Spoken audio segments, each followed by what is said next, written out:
A ball is launched at 26 meters per second at an angle of 65 degrees. So here's this. It's launched at 65 degrees. Right, and of course the thing is going to go up and go down, right? Okay. So I think the first thing to do is to figure out the, the horizontal and vertical components of the velocity, right? So let's draw that thing right there. It's like, here's my horizontal velocity, here's my vertical velocity. That's 65 degrees, and this is 26 meters per second. So this is the adjacent side, so this side's going to be 26 cos 65.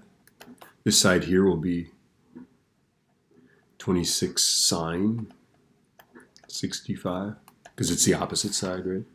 All right. I need a little light here. Okay, so let's see. First I'm going to check what mode I'm in. I'm in degrees. Okay, this is good. Okay, so 26 cos 65, boom, 10.988.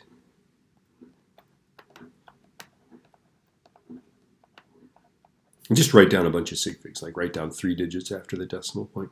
And then 26 sine 65, it should be bigger, right?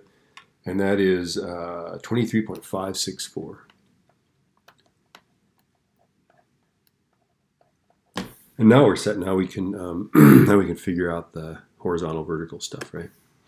So now we're going to go horizontal and vertical, x and vi and vf, a and t.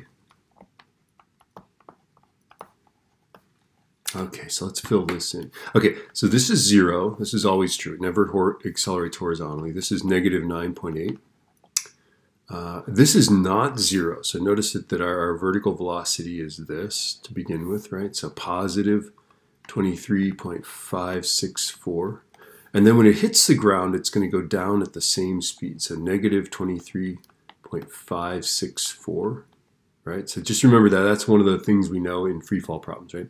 If you shoot something straight up at some speed, it comes down at the same speed. It's just got a, it's going down, so it's negative, okay?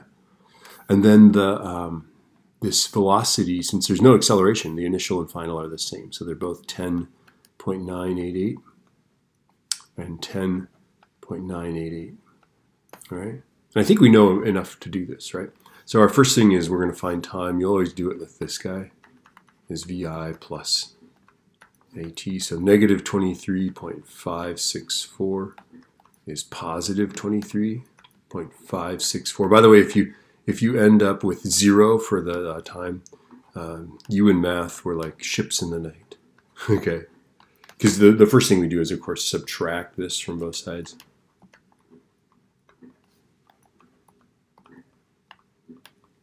Right? And you end up with 47.128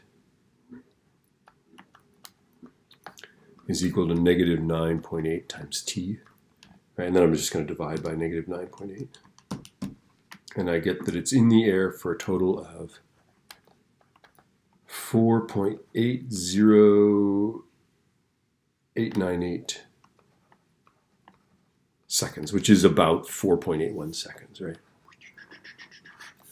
Okay, so 4.80898 seconds. And then time is on both sides, so you can castle that across 4.80898. And now we can use the only formula we ever use, which is what x is equal to vt. Right? It's a triangle problem, right? On this side, it's always just x, vt, right? If you're trying to find x, it's v times t. So I'm going to multiply this by this. So times 10.988. And I got 52.84 meters. Okay, so we've answered the second question, which is, what's the horizontal distance? Okay? Time in the air, horizontal distance. This dog will hunt.